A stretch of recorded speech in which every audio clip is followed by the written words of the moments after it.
Well, welcome everybody to Forever Bristol City podcast. The final score in the lunchtime game, almost late breakfast really. It finished City 0, Swansea City 1. Well, anybody that put money on that, as I was tempted to, because, City never fail to disappoint, do they? And they did it by the bucket load today, coming up against a Swansea City team that I think had lost five of their last six, or in poor form. And dear, oh dear, oh dear, how many more times are we going to be let down in the way that we have been? I'm delighted today to be joined by Tuvies, Mark and Dave, no relation. And then with me here in my Clevedon office is Tom Sutton. As we always do, I'll start with you first, Tom. What time was it now? Let's see, 12 o'clock, 2 o'clock or thereabouts, coming out of the ground. I was tamping. How did you feel at 2 o'clock? Disappointed. Bit angry, if anything. That was my main. I did have a little vent on the walk back to David Lloyd's. Just typical City. I know that will get spoke about a lot, but really disappointing because you hope for a different outcome. It's like you get yourself in these positions year after year, and you're just hoping for a different outcome, but yet again fails to materialise. And I just thought the game management really poor. I thought the tactical setup was really poor. I think Manning got quite a bit wrong today. But yeah, just gutted, really. Gutted. More than anything. I think that's a good word, because I really thought, considering our form, now we've only won 1 in 5, right? And on that form alone, we've no real right to be getting into the top 6. But there it was. We'd have been there till probably about 9:30 on Tuesday night, and we blew it. Dave, what were your thoughts watching from afar? I mean, how poorly have you played if their goalkeeper is a strong candidate for man of the match, and yet you haven't had a shot on target from the 22nd to the 75th minute? And in the second half, it kind of summed up our season in a microcosm. The goal exposed all of our frailties. After the goal, Manning did what Manning does. And yet there was so much to like about Elements today. There are positives to take. But as soon as we faced a bit of momentum for another team, we folded. Mark, what were your thoughts? Frustration and anger, really, that exemplified that City are in a false position. They were 2 points off the playoffs for the start of play, without any ability to be able to bridge that gap. Failure to put the ball in the back of the net. We need a striker. Was never going to happen. And the absolutely abysmal defending Mark Sykes in the goal, having to watch it 2 or 3 times, talked over on Sky. It was just rank, absolutely awful. It could have been avoided, but again, we shouldn't have lost, and we should have got at least a draw. But we never lose our ability to look a gift horse in the mouth. We don't. Looking at the team, Tom, 3 changes, 2 of them enforced, obviously, with McCrory and Williams suspended. Naki starts the game. Yeah. Were you excited by the lineup at all, or it's just got an element of predictability about it, hasn't it? Yeah, predictable lineup, but I think actually on paper, minus Roberts for Campering, is possibly our strongest lineup in that formation. Yep. So I looked at that and I thought, right, okay, so it's a good lineup. I thought the bench was okay. You've got options to bring on. I like Sykes at right wing back. I think offensively brings something, but defensively, yet again, he's exposed today. But but predictable, yes, and but I thought it was the best of what was available. So I didn't have any qualms about the lineup actually. Dave, I don't suppose you did really, because it sort of picks itself. What about selections on the bench? Harry Cornick or Kerry Hornick, to give him his Hornick got his chance. Came in from the cold. Morrison on the bench as well. Yeah, but I mean, it was nice to see Morrison back in there. But the question is he in there because someone is injured and suspended, or is he in there because he's going to actually get game time at some point? I think today the side kind of picked itself. And to be honest, from the first 30 minutes, we could have been out of sight and the game should have been over. So in a way, you can strongly argue it was the right selection. It's just what comes later that lets it down. Mark, you always know a little bit more about the away team, although I trust that you do.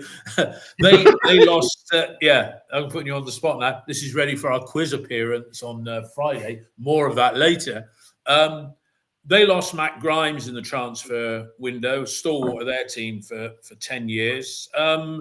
They brought in, O'Brien was making a debut for them. They've also got Norton, who's been around a lot, and then Ronald, some guy who kept throwing himself on the floor. What do you think of their team? Well, I think they raised their game. They went up a level than I expected, having lost 5 of the last 6 games. Defensively, they were very tight. I thought Cabango played well. It's right centre back, and Kyle Norton, who's played. I think he's played in the Premier League for Spurs, didn't he? Before he went back to Swansea, was great in the middle of the three. And yeah, Lewis O'Brien, he was there with Huddersfield Town in their promotion push 3 seasons ago, when they had about 5 or 6 loan signings backed up by O'Brien, and they got a guy called Harry, I've forgotten his name, into midfield. O'Brien went to Forest, never made it there. And when they were going through players like people go through pants, and I think he was loaned around, and that's quite an astute signing. The Grimes one, I mean, for a guy in his 30s, I think went for about 4 million, didn't he, to Coventry? It's quite a surprise. So you think that they would have been weakened, but they weren't. They just played a lot tighter, and they got an excellent goalkeeper in Vigouroux, who was the Burnley number 2. Didn't get a kick last season, but at the start of the season, he was keeping lots of clean sheets until they nosedived. I was going to say, Mark, about Vigouroux. I never heard of him. I looked him up. He's part Portuguese, part Chilean, I think, or something like that. And a Burnley number 2. The way he played today, he put in that sort of performance. You've got to say you can get bargains out there, second string goalkeepers, and those people that say we'll come on to the goal we conceded. Was that Max? Could he have done better? But his record prior to Swansea, he's sort of like second string, almost invisible. I think he's 32 as well, so he's a little bit like Nicky Mampar in that respect, isn't he? Yeah, I think didn't he play for Swindon as well, Vigouroux? He did. At some point. So he looks like a bit of a journeyman, but he's huge, isn't he? Huge guy. He was dominant in the air, and I thought his handling on the ground, a couple of the saves he made from McNally and Bell. It's really, especially the Bell one, because Bell shot on the left. I mean, that's a collector's item, isn't it? And so, yeah, I think he kept him in the game, and that would be the sort. I mean, there are bargains. What you said, Dave, there was bargains out there. He didn't cost them a fortune. They were astute, brought him in over the summer, and if they didn't have such a poor defence, maybe he'd have quieter days. Yeah. But I'd imagine he goes into every game saying a prayer, doesn't he, with their defence, but not against us. Dave, you wanted to add something there, Dave? I think this is the thing behind it. Is at the beginning, I think Swansea changed formation a few times in games before playing us. They were trying to play out from the back, and to open the game, we had a huge level of intensity. Knight was nicking the ball 2 or 3 times. Other players were. We were creating chances from set pieces because of our dynamism in our press. We weren't letting them out of the half, and the way that they set up on free kicks was. On corners, was pretty bad. And we've learned from Blackburn. It's like playing back Blackburn. We've gone, hey, we can do these mysterious things on free kicks. And we look dangerous every time. And their keeper made 2 or 3 quality saves that keeps you in the match. If you would have watched that first half an hour and we'd have scored some of those chances and it was 3-0, you would have said that's a fair result at that point. And you say 3-0, I'd have been happy with 2-0. Let's get into the action. I mean, Twiney, good old Twiney, he had a shot blocked and hit one over the top. But the first of those big chances, Tom, coming when Knight, he scored the equaliser at whatever Swansea's ground is called these days, Liberty Stadium. Got us a point there. He ran from nowhere, didn't he? And powered in a header. Didn't do anything wrong with that. Couldn't have done it any better, could he? Was that for the very first one where it was that's a great save. That's a fantastic save. I mean, that for me was. Yeah, I thought at that point, right, okay, some momentum's going to build now. And I thought in the first half an hour we looked fantastic from set pieces, but that's all we were the whole game. I think it's quite worrying to me how we rely so much on set pieces now for goal scoring opportunities. You look at the last 3 games, you've had Blackburn free kick, Oxford free kick. Today, we only look dangerous from a set piece. From open play, we've gone back to a dull passive approach the whole time. The lack of intensity in that forward line. And hitting long balls sometimes as well. When there was Naki Wells up against 3 defenders several times. Yeah, I think my issue today with Manning was when we conceded, we started trying to spin in behind, and the build-up play was completely lost. And you may as well just not play a midfielder if you're going to try and just spin in behind. And you had Naki Wells and Mehmeti, who was awful today, Anis Mehmeti, trying to spin in behind these players who are, they're athletic centre-backs. And you've got to think at some point, we let a 10-minute spell, and we'll get on to their goal, where we were just so passive. But the manager said that. He said we were passive for that period, and it cost us a game. I think periods. Sorry, Dave. In that first half, I don't know if it's halftime or just before, but there was a period that we'd actually put in 15 crosses in the first half, and were successful with 5 of them. There was an element where we were having a huge amount of success. The issue with football is when you're on top, you've got to take your chances. And yet again, we failed to do so. That's what we're not doing. And then when the pressure comes the other way, too often we fold. And I know we're going to get to the second half later, but that's the issue. When you look at that first half, and I just focus on that bit first, there were positives. We were very aggressive in the press. We did take the game at the start by the scruff of the neck and want to win it, and to see these different free kicks and not just back post, front post in the middle. It's like players actually moving around. You actually have a feeling for once of a goal might actually come from set pieces quite often. It's just once you hit the 30-minute mark, everything started to flatten out. Yeah. Mark, somebody put a comment on the text feed about Knight, and he is an all-action player, but what is he? Is he defending in front of the defensive 3? Is he meant to be creative? And somebody said he looks busy. Yeah. Now maybe we want more than looking busy, because we're talking about chances created, lack of, rather than chances missed. It's not like we're missing chances. I think he flatters to deceive, and he hasn't impressed me enough times this season. I think he's in that 10 role, and he should be playing, in that hole behind the forward, and he should be doing more to get beyond the ball and get on the end of things. Sorry, playing for Twine or for Knight? Pardon? For Twine or for Knight? We're talking about Twine, aren't we? Knight. For Knight. Oh, we're talking about Knight. Sorry. Yeah, no, sorry, Mark. I said Knight. Somebody put on the text feed Knight. Is he defending? Is he sort of? Oh right, yeah. I think he is a he's a defensive midfielder who last season probably he did get beyond the ball. I think he's good at set pieces. His hunger, to head the ball. I think he's one of the best headers of the ball from the club.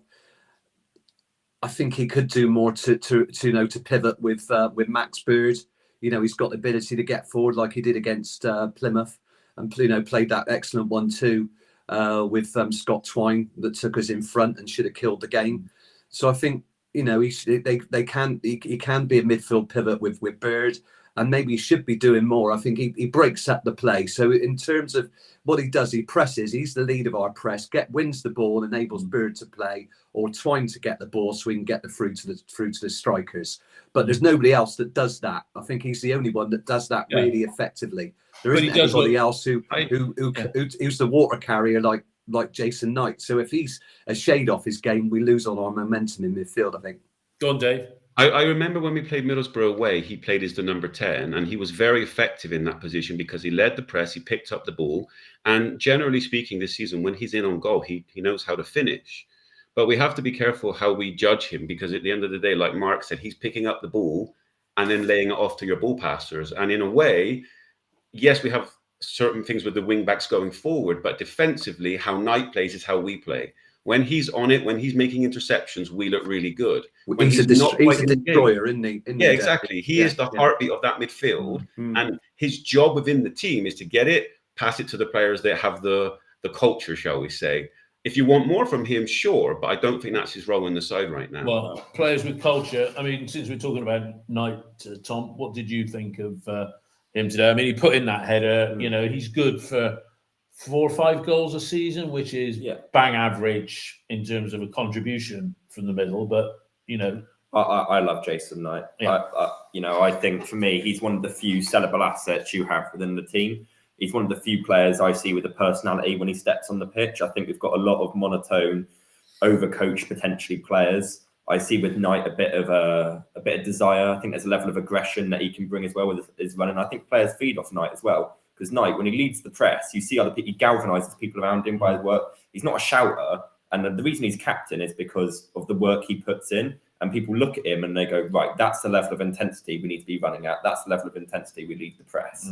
I like Knight in the 10, almost like this defensive 10 when you don't have the ball. And I wonder whether, we go to a 4-4-2 when we don't have the ball anymore. If you were to change that and go to a 4-2-3-1 and you put maybe Twine, you move him to the left, and then you put Knight in the 10, when you're doing the press, if you're leading that high press and you've got Knight attacking the centre-backs on the ball, you don't give them the time on the ball. Because centre-backs at this level make mistakes on the ball when passing out. They do a square pass, they get caught. And usually Bird's quite good at backing Knight up. Yeah. So Knight in front of Bird is the best combo in your view? When you don't have the ball, almost. Yeah. Knight's got enough recovery pace, enough energy. So when if they beat the press, that he's got enough energy to come back round. It's not like a Wells with Twine where you're out of position and that's it. You're out of play now. On the transition, he can actually get back round. So I'm a massive Jason Knight fan. I think this season we're asking less of him technically and offensively than we were last year. I think that's because we brought Twine in, we brought Max Bird in, who's been given the sort of freedom. Well, they're more creative. On paper. I don't think Knight's been fantastic for the last couple of months, but I still think that he's a crucial part of our team, an automatic starter for us. Yeah. His runs and his energy and his stats would be, teams would be monitoring him and saying, I want that energy in my midfield. If he played with better players, I think he'd improve any team. Yeah. Rainman has said on here, is that what City fans have to console ourselves with? Knight is a sellable asset. Sadly, he is the only sellable asset that we have at the moment. And you're talking there, you're talking, if I put a value on Knight, 8 million. Right, well, it'd be nice if we could get that. Dave, let's come on to the next, and we are going to talk about our technical with a K director's interview that we heard in whole or part, probably for each of us. But Dave, the next incident was that chance that could have been, McNally gets on the end of a Twine free kick. Keeper pulls off a wonderful save there, really, doesn't he? I think it's a stunning save. When you see it hit McNally, I think we've had a few free kicks like that before with McNally in that zone. It's whipped in at pace. McNally, I think it gets his foot to it. It might come off the defender. I'm not sure. The keeper I didn't think the keeper was saving that. You can even see it on McNally's face. It's like he doesn't expect the keeper to get there. And for me, it's a stunning, stunning save. Yeah. And it's 2-0 then, and we're in the top 6. And, statistics, clubs don't come back very often at this level. This is the point. This is the point, is that you're getting those chances and you're on top, and it's fine margins, and you've got to take one of them. It's a shot here, a shot there, but it's just, is it a case of luck that these chances aren't going in? Is it because we've just happened to play a keeper that's just on his best day? Why aren't they going in? But it happens too often to just be luck, because it keeps happening. That game today, we've seen it before. We know the story. The moment later on in the game where Swansea got up, it was, here we go. We know what's coming now. No, you're right. You're right. Mark Tovey. Yes. Again, the manager was actually critical of Rob Dickie after the game, saying he had a couple of headers that he should have done better with. Yeah. He had one of those just after the McNally save, didn't he, where he headed it over. Again, Dickie's no Aidan Flint when it comes to activity in front of goal, but should he have done better with that? Got over it, headed it down. And how do you think he played today? Because he's been a bit off colour since his flu. I think he played okay. I mean, we were never under a huge amount of pressure from Swansea, but he makes a late run into the area, and if you watch I think he wants to run from above. So he sort of arcs round from the front of the 18-yard box to the left of the 6-yard box. So he's got time to head it. So all you need to do really is to take the ball as it's coming across and guide it into the top corner, and the keeper won't get to it. And he goes down with his head in his hands. He knows he should have got that on target, and he goes over the bar. He's able to control the ball. He's good enough to be able to take the ball in flight and guide it into the top corner, and he doesn't do it. It's a bit bad miss. No, although we say City were good in the opening half hour, Tom, you first, and then you, Dave. But Swansea had their chances, and there was twice when they cut right through the defence, Norton the provider on both occasions, but Ronald and Vipotnik not getting their shots away. That sent alarm bells for me, the way because they were another bang average side to come down here, in my view, there for the taking. But they showed that they weren't to be taken lightly because they were two of the best chances from in play rather than dead balls. How did you see those two? Exactly what you said there. In play, I think, yet again, we created really not much from open play. We're talking chances created from set pieces here for City. And the two chances in the first half from open play, the decent ones were for them, where the Ronald one, for me, is terrible defensively from Roberts. I mean, Ronald makes a really basic run for, it's a bog standard run just behind the centre back. And if you're a left wing back and you're directly up against the other wing back, he's going to make that run to cut inside you. So you've got to either give Dickie the shout to go with him, or you go with him yourself. What you don't do is don't communicate and don't follow the run, and then you react. You're reacting then. And that is Roberts defensively. Roberts is such a reactive defensive player. His reading of the game for me is absolutely woeful, Hayden Roberts. There's no proactivity, no aggression when you're staying with your man. You've got to get touch tight. You can't let him run free in the box. And Vipotnik, that one, that's terrible from Vipotnik. Yeah. It's a great ball through. Again, playing behind Rob Dickie, because Rob Dickie, when he steps out, is not mobile enough, like McNally, to then spread his legs or got the recovery pace. So you're trusting Hayden Roberts, and I wouldn't trust Hayden Roberts. And Vipotnik, then I don't think slows himself down, realizes he's got the time he has and the space. He could have been. He should have given them into the lead. Turn, and there you go. You're 1-on-1, 8 yards out with the goalkeeper.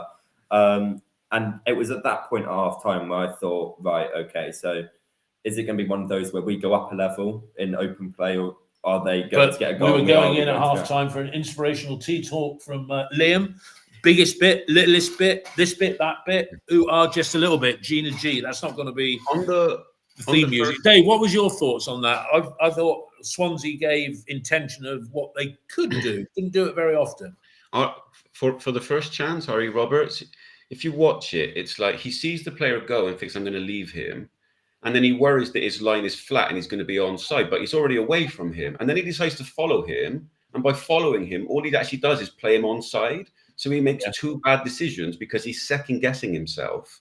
And there was a couple of other occasions out wide where he's like, do I go here? Do I go here? And at one point, McNally is like, literally, engage him, get out there, please. And the cross comes in because he's got too much space. He was a walking time bomb out there because constantly in that zone, they're threatening. And what you often see is we've had all the possession. We're creating set pieces. Swansea were the team to create something from open play. And that's the worrying point that you see. But it's like that too often. We've become really, really good at set pieces, and it's great to see. We've become dangerous. But how often do we actually create stuff, like truly? Not that often. No, we want to see, when you talk about fast front foot flowing football, Cruiser Street saying, loving the Gina G impression. Yeah.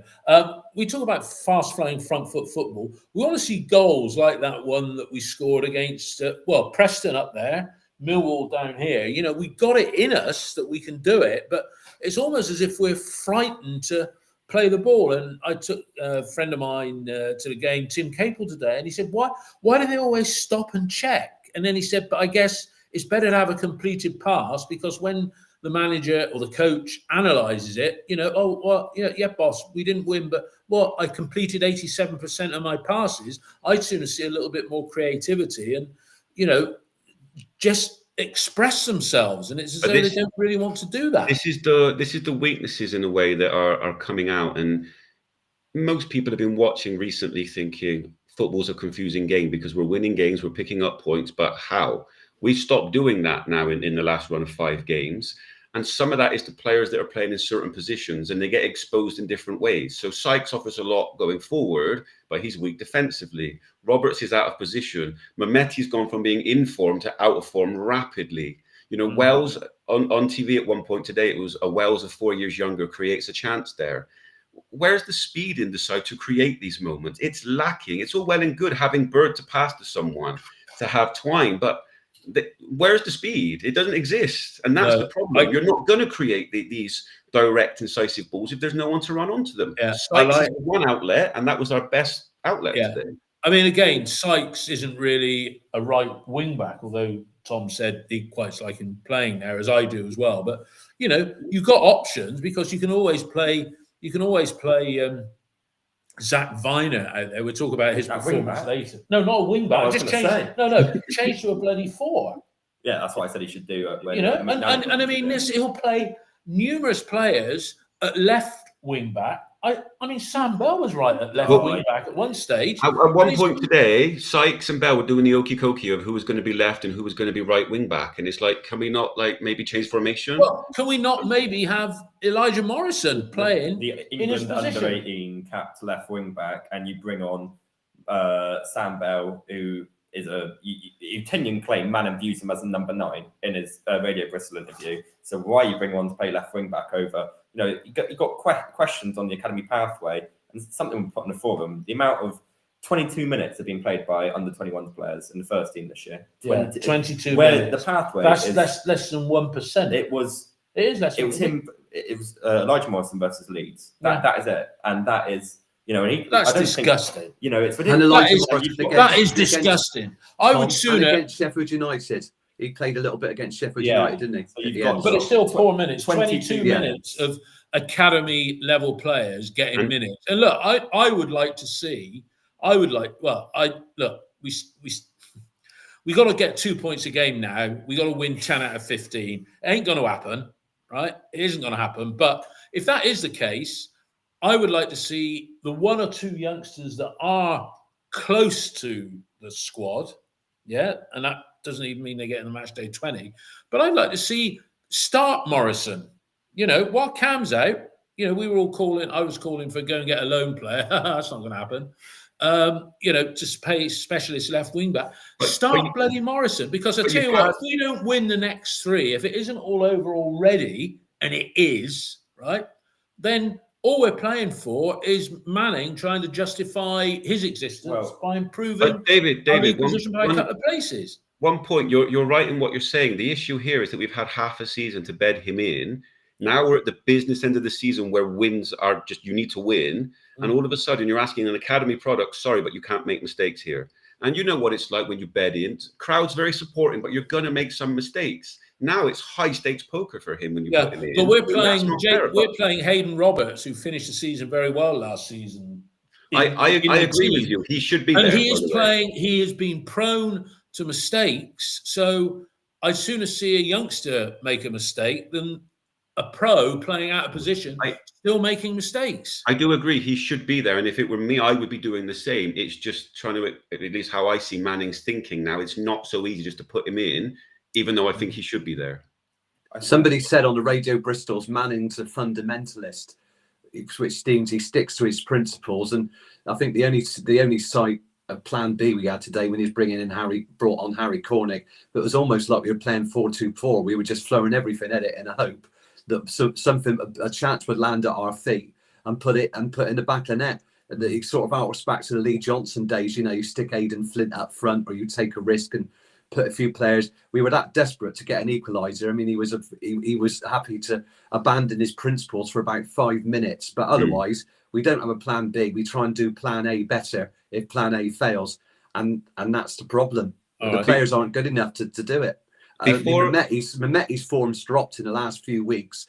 A player who started off as a wide man who got pinned to the line, that's where he went back to today. He couldn't come inside. I think Cabango, handled him very well, and he got caught in some sort of trap, and he was permanently in it for the rest of the game. He lost all. And then we'll come to Tom for their goal. Dave, before we get to the pressing point of the second half, I'd just like to take a moment to say I enjoyed the first half. I haven't got to say that many times this season so far. I enjoyed the first half. At half time, it was like that was an enjoyable thing to watch. We played well. Going into the second half, I'm thinking, right, push this home now. Find this winning goal. We can do this. But I think it's important because sometimes I could be really negative. At halftime today, I really wasn't. Now we come to the point where that all changes. All right, let's get into the second half, and it's only, the lads have had a scintillating team talk from Liam, and we When find was this? ourselves. We find ourselves. Which game we talking about? Yeah, now? I'm trying to be facetious. I know, I'm only joking. The goal. Oh, it infuriates me because it was coming, and the most worrying thing for me was in that 10-minute spell, actually 15 minutes, from 45 start of the second half to about 60 when he made the subs, there was a complete lack of personality from us. They came out not with much better quality, but with a level of aggression, a level of bite about their play. The fans got up for it. I mean, they were loud for 10 minutes, and you saw a reaction from the players. Yeah. And you saw a willingness to run harder, to tackle harder, to fly into these things. And it works both ways. If they play exciting, they play aggressive football, their fans get up, and then you find results from that. And that goal, they had a couple chances, but we were so slow to everything. Well, it was a 1-2, wasn't it? It was, but not even the goal. It's like when the noise raised and the Swansea aggression raised on the pitch, we were just like, there was no challenge, and it's almost where you miss Joe Williams to just break it up. But someone's got to take ownership. Someone's got to either get in and you go, right, come on, bit of aggression now. You either lead that aggression or you get others around you to galvanise a little bit. We just sort of let it happen. And it was like a complete lack of, it was like, right, okay, let's just try and see this out. Let's try and weather this out. We don't take the fight to them at all. And that goal just, they capitalised on their 15 minutes dominance, which we did not do in the 15, in the first half. The chance that we had and because of the keeper. Because of the keeper. But our goalkeeper there, I mean, the shot comes in and, Max makes a great save to stop the second going in later in the game, but he's got to, that's the one area you don't push it out to. You either deflect it behind for a corner. What you don't do is push it out. I mean, it's awful from Sykes as well, who in his head, I think, is getting shepherded at right wing back. Because I think, when we signed him, it was a backup to Andy Ryman as a number 10. And, he's now found himself right wing back. I don't think unfair. I think, he's been okay in that position. Definitely our best offensive right wing back. But his defensive instincts are not there, like a George Tanner or like a McCrory. And, he's 6-7 yards away from where they are, where the guy taps it in. And, really poor from Max. Awful. Really poor defending from Sykes. I guess you'd agree with that as well, Dave. Yeah, so these were my mini notes that I did to start the second half. 48 minutes, another threatening cross from Sykes. 51 minutes, Sykes again with a decent cross. 53 minutes, momentum has turned. Swansea crowd is up. 55 minutes, goal. Literally that little spell. I think in a way Tom is being generous with 10, 15 minutes because we started okay. We were creating something and Swansea had this smallest bit of momentum and we just folded. But what it did was expose our weaknesses because the first error was Robert's header wasn't good enough. Found himself in a situation where he's 2-on-1 being overlapped through his own error. It then comes down to Max. And I actually think that of all the errors, Max was probably the least culpable because he does actually save it. He could have pushed it out to a better place. However, Sykes, he doesn't even realize his man is there. It's not good enough. Yeah, Sykes is close to Viner. So he's tucked in a little bit, but he must be able to see Josh Timon at the corner of his eye. Timon doesn't even run into the area. It's not like he's sprinting in. It's like a man staggering home from the pub. He's got so long to get in the area. And Sykes just makes no move. Timon wanders past him and Sykes just drops his shoulders. He doesn't even attempt to get back in that position. And I've seen Sykes do that before. I think during the Ipswich recovery at Portman Road, where we could have got a win and we lost it late on. It is absolutely rank bad. Zero awareness of an opponent, but when he does, he just lets him wander in and tap it in. Now, the manager must be screaming. He said, "Well, I was screaming. I didn't have much to say to the players. I'd have been screaming at Mark Sykes and say, "You cost us a point." Well, did he? Did he? Well, no, but I mean, yeah, Max should have pushed it. Well, no, but I mean, to defend like that, not even defend, not even attempt to protect your goal and just stand there while you're watching a guy who's active, who's 5 yards away from you when the ball's because Franco basically, I think if Popnik goes to shoot with his right, but Franco comes in with his left, doesn't he? Basically under him and shoots across. O'Leary pushed it out. Yeah, not as strong hands as he wants, but I mean, Timon, he's got so far to run, and Sykes does nothing. It's criminal. No, Absolutely. okay. Well, there was mixed views here, and apologies if we've had a few sound problems. It might be me. I hope I've solved it now. I'm not sure. All right, I can hear you, Dave, and you, Mark. Hopefully, everybody can hear us. As is often the case, Tom, with Max, he does a Rick. I don't call that a Rick. That's just not doing his job 100%. But Lewis O'Brien finds Ji-sung, and that was a worldly save, wasn't it? Yeah, I mean, that again, Max has now started 106 championship games in a row. That is the lack of competition there is concerning. And we've gone back to it time and time again. That Bajic, the club don't view him as an option to play a championship game. So if you don't view that, and you've got him and Lewis Thomas, who the club both clearly are like, right, these are not good enough. There's plenty of free agents out there. There's plenty of loans that you can bring in. It was a complete lack of ambition. Goalkeepers cost next to nothing. In fact, you will rarely see a goalkeeper go for a transfer fee. I can only think of Alex Palmer, Johansson. I mean, these are top goalkeepers. A lot of them work on sort of free. Their contract runs out, they go on. But yeah, if he's starting 106 games, and the thing is, if you don't have strong competition, your performance levels can drop because there's no threat of you losing your place in the side. And he's made a great save, but it's an instinctive save. It's not one of great technique. It's not one of fantastic. He's doing his job. Well, Roy Keane-esque there, just doing his job. That's right. Just to add in, I think that the two things, the goal and the save, for that particular save, he saves it because it's actually a poor finish, but he does make himself big enough to be able to save it. So he does deserve some credit there. The issue for the goal, I wouldn't necessarily say he's to blame for it, but the problem is that we are asking ourselves, can Max do better there?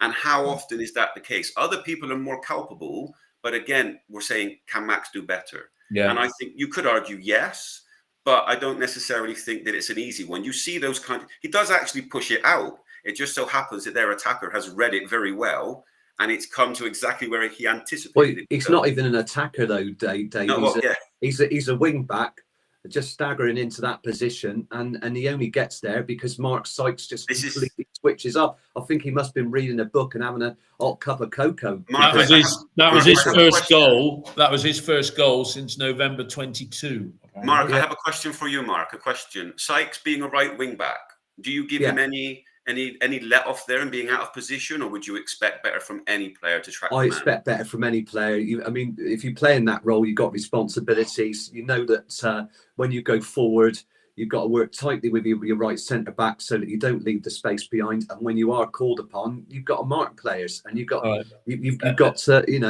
keep on top of your game. Let's move on. Dave, you first. Substitutions. Let's deal with them as a collective. 60.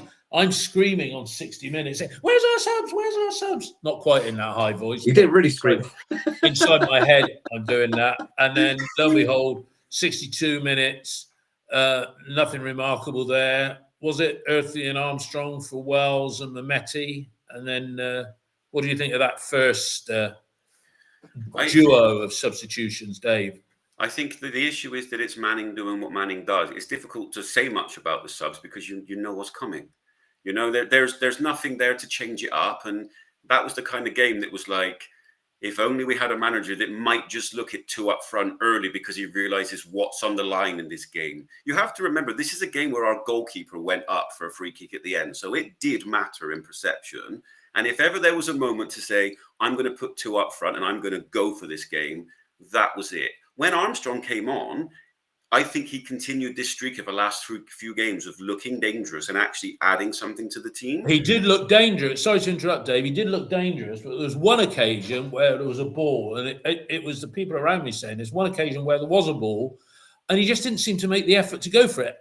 In their eyes, I thought, like you, I agree that he did make a difference, with his physicality, and you wonder what he would have been like if Naki had still been. This is on this the is pitch. what I don't this is what I don't get, because it was screaming for it. You know, literally to have both and just create something. Use that physicality, but don't have it that you're out wide and you've still got another striker in the box to finish the chances. Because 3 times Armstrong got in behind them in a way and actually put reasonably dangerous balls into the box.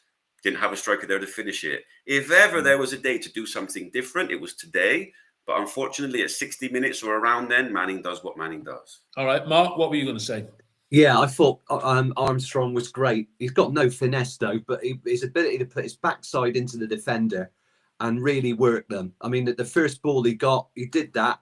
I think it might have been Cabango, and he pushed himself down the line, even though he had 2 players trying to take his shirt off his back. And that was basically the script for the rest of the game. You know, try and yank him back. He can't. He's not a great finisher, but he got us into some very good positions. Last week at Oxford, he did the same thing. Ran the channels really well when we were down to 10 men. But we used him today as a battering ram. And I thought maybe we could have involved him a little bit more, because he was the only player that really hurt their centre-backs. They just didn't know how to cope with him. So, but somebody needs to play off of him to pick up those pieces. And again, we were too passive, far too passive in the penalty area. Tom?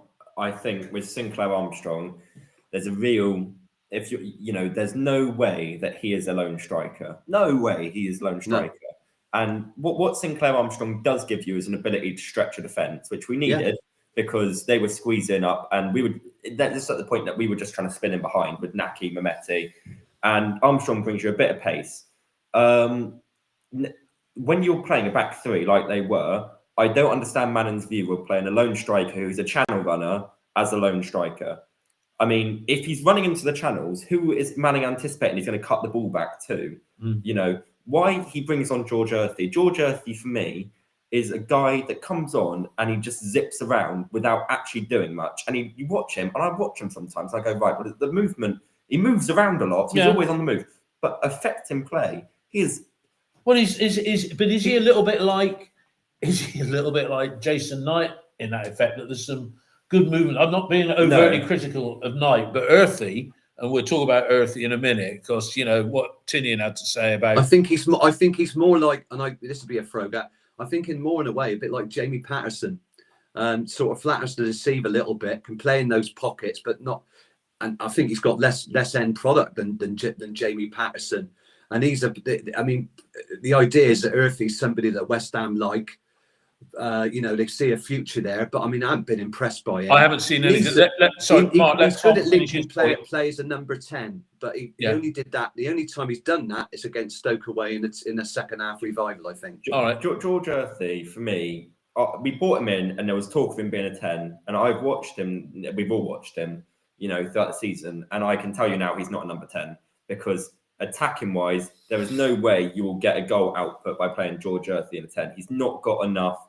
I think technically he's good. I think his movement, he's an intelligent player, but physically way below the level. Yeah. And instinctively, as an attacker, he's so poor. I think when he went through against Oxford, and he had a chance up at Stoke as well. He's had 2 chances and he's fluffed them both. Chance at Plymouth at the back post, and he's just this guy. He looks like an under 21 player, and the reason as you'll talk about now. It's absolutely shocking that Tinian's come out and said the reason we brought Earthy in was because we didn't think we were going to get Twine. Right, okay, well, I bet Earthy's absolutely delighted that's in public domain. Basically saying we couldn't get the guy we wanted, so we just had to sort of settle with you. I'll talk about that. That sounds like right, sorry, Dave Tubby, your point, Dave. Before we do move on, can you imagine the joy that someone like Wells would get with playing with like Armstrong, who does all the dirty work, and he's essentially the role of the tiger, trying to find little pockets of space to pick up chances? It's like, it feels like we've got this weapon of an option and we just categorically refuse to take it because it's not the football way. We start to ask Armstrong to run the channels, but we're not going to let anyone involved. I have to say, Dave, I think Armstrong's got the physicality, but you never really know where the ball's going to go. And I go back and I remember how well, was Naki playing? Did Naki play much alongside Chris Martin? No. Because he didn't, because it was WSM. It was Martin, Weimann and Semenyo. I don't know whether Armstrong and Wells work I well think, I together? think with Armstrong, what you've got is you've got a guy that's going to occupy a centre back and take maybe 1-2 centre backs away. And when you're playing a back three, that's crucial because Naki is not going to deal with it. Naki's I love watching Naki Wells play. He's an intelligent footballer. He's a fantastic championship level player. But what he can't do is beat 3 players pace. It's not in the first half where he goes down because he went down because he didn't have the pace to break away and to get the shot away. He's trying to buy a free kick. He's trying to buy. But Naki Wells, if you give him the space, he will score you goals. Sinclair Armstrong necessarily is not going to do that. But you've got to ask why we've recruited a guy that played right wing for QPR last year, Sinclair Armstrong. He came on as a substitute at right wing. You recruited him to play striker. You brought Fally Miulu in, who has, he used to play up in a front two up top at Vienna. Vienna. Vienna. He played in 2 there. And if Tinian is right, and he said Manning's gone out to watch him in Austria. If he went out there to watch him in Austria, and you watched him for a year, if you watched him for a whole year and you brought him in and you're playing him as a lone striker, then turning but that's what Gary Hours was saying afterwards, that you can get recruitment wrong because you're not very good at it. He was alluding to that. I think what you do then, let's get on to the Tinian thing. But if he's had these offers in for these players, and he said you could double your money with Sinclair Armstrong, and he's had offers in from 2 championship clubs, a German club, Austrian club from Miulu, why not take the money from that? Say we invested 2 million for Armstrong. I don't think that's an unrealistic. I think it's more like 1.5. Let's say this is true and we got offered 3. Conway cost Middlesbrough 3.5 million. You could take the 3 million and reinvest that. It seems like the only way we're getting money to spend in summer is if Semenyo goes, and that is very bleak. You're then relying on another. I know, and we're heading, and with no sales, we're heading for another 20 million loss. Dave, before we go on to the Tinian thing, just on the subs, because I don't want it to get lost in the system. When we talk about Manning, like some weeks the subs he makes have an effect, and we go, see, Manning's done a good job. Today, they didn't really have that much of an effect. Manning's done a bad job. The issue is that what does he actually bring to the table? And we're not talking about, like, as someone's put in the comments, ripping up the whole textbook of everything. It would just be nice to have a few other weapons that you see him use and other ways of beating a side rather than plan A better, because it doesn't always work. And the issue is that that's the only way we're going to do it. And as I've said before, literally, Tom, you could go and manage by what Manning's doing. It's just like for like. And if they told you, right, all you can do is like for like replacements, you would probably have done a better job today. That's the sad point of having Manning as a manager in the second half of games. If I can stay with you, Dave, I mean, Sam Bell came on when McNally went off injured. Yeah, I don't know whether that was attacking, but he had our only other chance in the game, didn't he, with that shot that hit the post. This was the great irony. When he came on, my first thought was, oh my God, we're gonna change formation. We're gonna do something attacking. This is amazing. No, left wing back. And then switching to right wing back, and he had that shot, and again, it's a stunning save. You don't think he's getting there. You think it's hit the post, but when you see the replay, he's got just enough on it to push it onto the post. Yeah, I thought it had come off of a defender. I did it. Until I saw it front view. No. Because Sam Bell works it really well, because I didn't know Sam Bell had a left foot. He obviously has, and he works it well, gets a good connection. I mean, Vigouroux gets down and pushes it onto the post, and that stops it coming out to it easily to a player and whipping it in where he gets it. Good, strong hands. So, yeah, the keeper saved him again, didn't he? Yeah, not good. Anyway, so that's it. I left with 5 minutes, not 5 minutes. I left in the 5th minute of time added on. Just felt very miserable, let down, all the things you feel about watching Bristol City. And this March, it'll be 58 years of going through this pain. I don't know why I do it. I really don't know why I do it.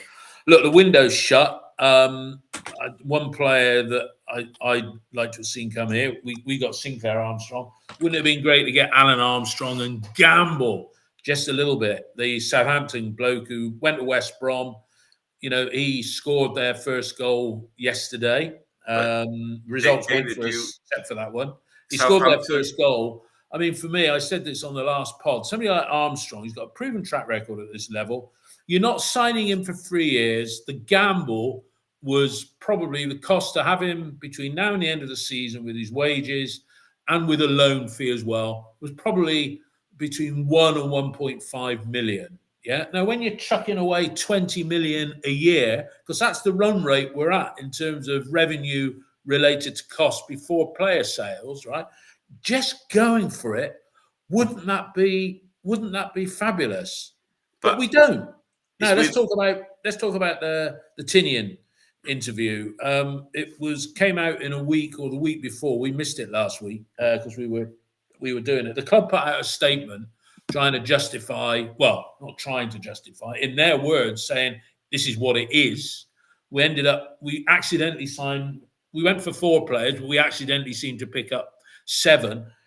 Tom said earlier about Tinian's comment about, well, we got Earthy because we didn't think we'd get Twine, and then we got Twine. So you're saddled with probably not a small wage for Earthy to come in. And a loan fee. What is the mentality of these people? That's like me saying, oh, I really want that car down the road, but they're charging me too much. I know, I'll go and buy that one. I can afford that one. It's just as good. And then the dealer comes back and says, oh, that car you wanted, oh, I'm knocking out 5% off it. Oh, I'll buy it now. You got 2 bloody cars. And Josh Stokes. And Stokes.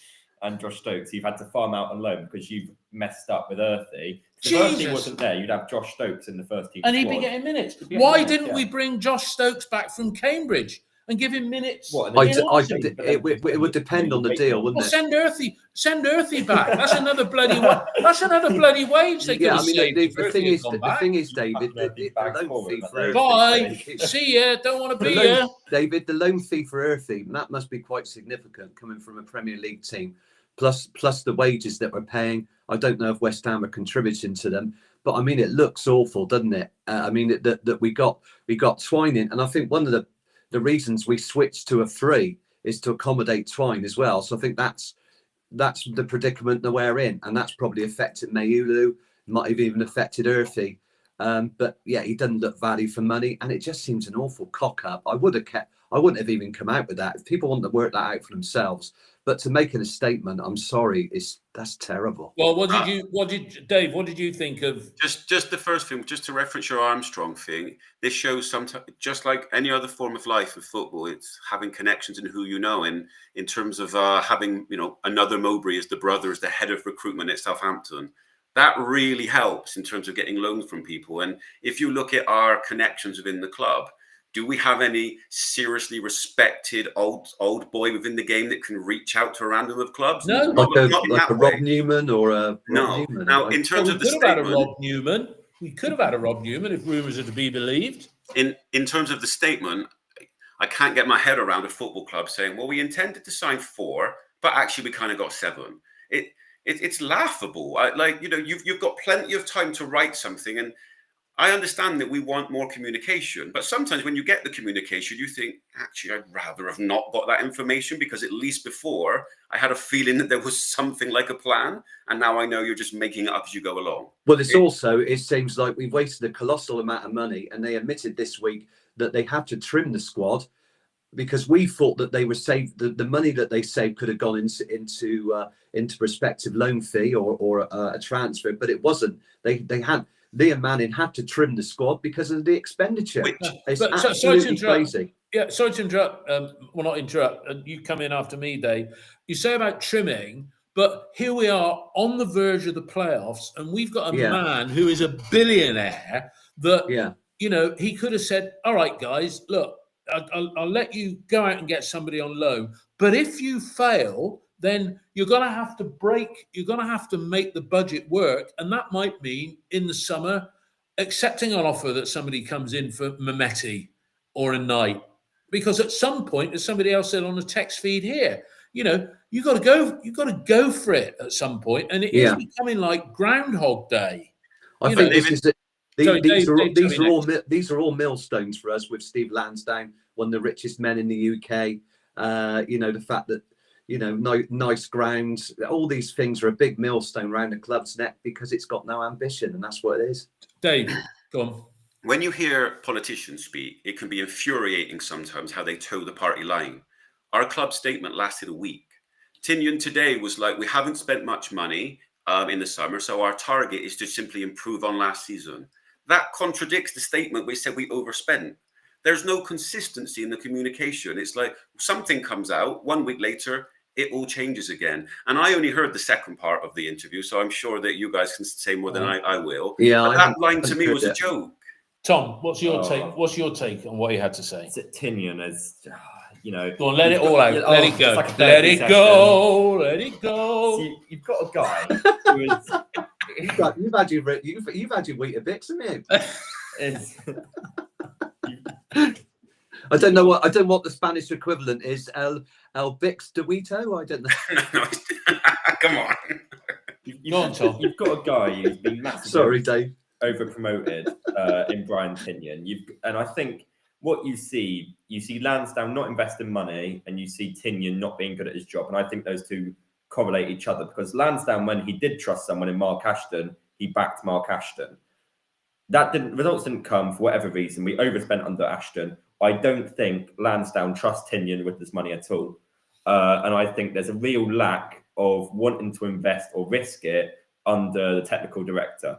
If that's the case, which I personally think it is, why is he still on the job? Why would you still have him there if you go, okay, I don't trust you because of the summer recruitment, because we've wasted money, because you've come out, and he's so unprofessional, disclosing fees of other clubs. That is, you can tell that he's not respected by other clubs. He's got no contacts, Tinnion. Well, that gets back to what they said. We've got no elder statesman that is hanging on to Tinnion stuff has no contacts. What he does is he's great as a person. I bet at the HPC, he's lovely to all the players. He's great with all the academy boys. But as in the role he is right now, he is not up to standard to perform that role. He's great with the academy, and it should have been kept at that. So promoting the technical director, you put a level of responsibility, a level of, you've got to have a level of intellect, a level of, thinking about you. And he's wasted money. You look at Mabude, you look at Mayulu, you look at Armstrong, you look at all these people that have come in. Taylor Gardner-Hickman didn't last. And you've gone, okay, I've backed you, I've invested in you, Brian, and I've not seen a result for it. And Tinnion has come out today, he said at the start of the season, we want to be 10 points better off. He then changed his tune today and said, I want to see improvement. What is improvement? That is so vague. That is so, what is improvement? Is it a better pass completion? Is it a better, shots on goal? Is it better points? Because we're on track to be 2 points better off this year in a much worse quality division. This year's championship, if we had any ambition about us, we would have gone out in January. We would have looked at the clubs around us who are all in poor form. Yep. We looked at our games coming up and gone, winnable fixtures, Swansea. And you want a bit of momentum. You want something to carry you through. To just sit there and accept mediocrity is what it is. And I think Lansdowne has gone risk it. He's gone risk to reward.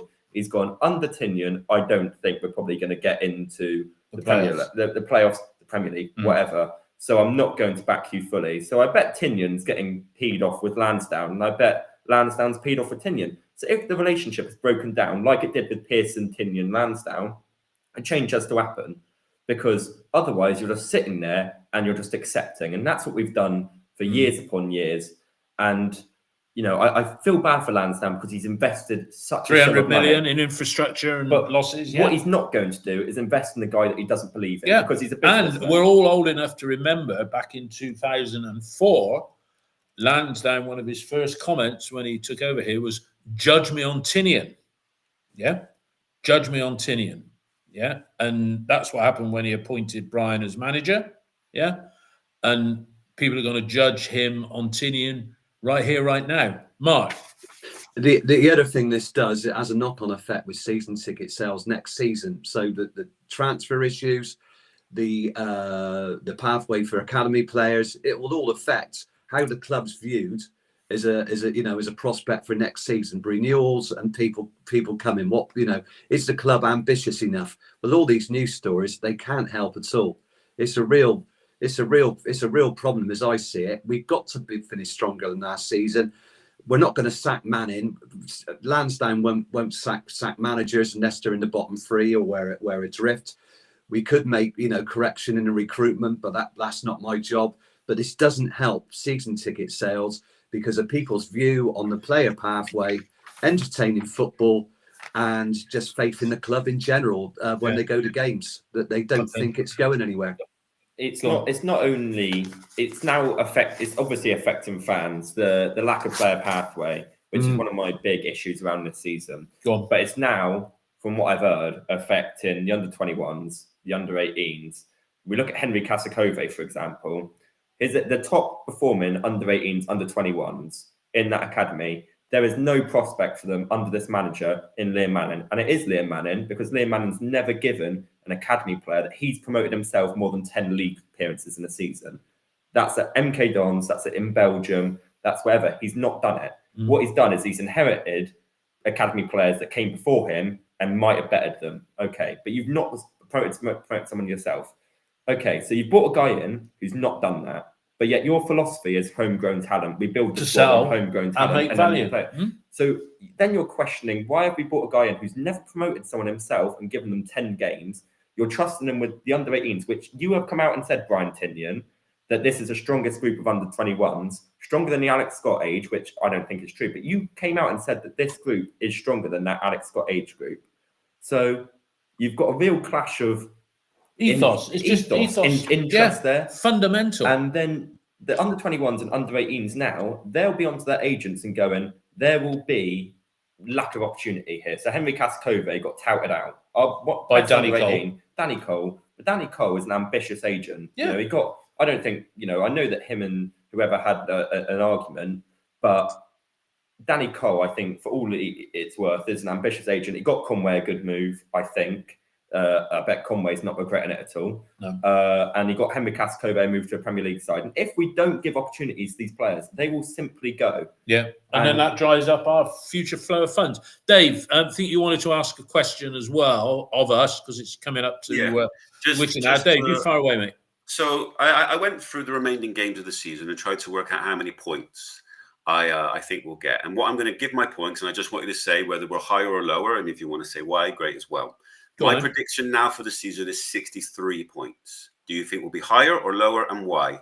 Mark, you first. Oh, God. Maybe slightly higher, 60. No, about 63 is about right, because I think you probably need 74 to get in the playoffs. I just can't see it happening. I mean, this type of result really hits you in the guts. Yeah. Because what it does is it just proves to you all your doubts about the club when they're able to make that step up, you know, when they get that opportunity that they can't do it. And you know where the problems lie, and that we just haven't got the wherewithal. We're a nice club, but we're a soft touch, and we're not aggressive enough to be able to make that step. It's just so sad. So in answer to the question, you've said low. You said a couple of points higher. What do you say, Tom, to Dave's question? A couple of points higher, but I don't think that means as much as it has in previous years, because I think the quality of the championship is that much lower. So they'll mark it down as an improvement, but I don't really think it is personally. My view, it was an important game today that we lost. We haven't won in 5. I broke the last 20 games down into 5 groups of 4. And I expected 7 points from each group of 4 games. Well, here we are now. We've now played 5 games, and we've picked up 5 points, right? My targeting has only got we've got to win the next 3 games to get us back on track. And if you look at the next 3, it's the nemesis. Well, not nemesis. It's the manager that Lansdowne has always coveted here on Wednesday night against Stoke City. We'll be doing our report of that game, by the way, at 9 o'clock on Thursday morning. Stoke City, Cardiff, Borough at home on Friday, right? It's highly likely that the next 3 games, we need 9. Ain't going to happen. Love it if it did. We could get 3. Anything less than 3, God help us. But if we only get 3 out of the next 3 games, then I'm going to say less than your 63, Dave. I'm going to say 62. Oh, interesting. So you've gone lower. Yeah. Tom, did you? I've done it. What did you say, Tom? I think we'll be on 65. Okay, so you're both. I just think, because you got to look at the games coming up between now and the end of the season, and we got Leeds, Sheffield United and Burnley all away, and Sunderland at home. And when we had that 20 games left, for me, it went 10 wins, 5 draws, 5 defeats, right? Now, we have lost, and those defeats are going to be Burnley, Sheffield United and Leeds, probably Sunderland at home, and a couple more in there to boot. Yeah, well, that looks like that's gone out the window. But no, it is depressing, Dave. It is just very, very, very depressing. But there we go. Indeed. Yeah. Good answers, guys. Anyway, Mark and Could I just say, Go on. impart some sad news? I mean, we probably heard this week, and I got a call during the Newcastle Arsenal game on Wednesday, and found out about the passing of Mike Adams, who was 84. He was a founding member of the Supporters Club and Trust. When I was on the board of the Trust, I was very fortunate to spend time with him. And over the last 10 years, I'll treasure the times we co-hosted the 40th anniversary of the Leeds fixture at Ashton Gate, with a replica FA Cup, and also in 2019 we did the 25th anniversary, and we co-hosted that and interviewing the players who played against Liverpool. He was a lovely guy, 84 years old, and one of the founding members of the Trust, who do a great job. He loved Bristol City with the football family, really loved the history.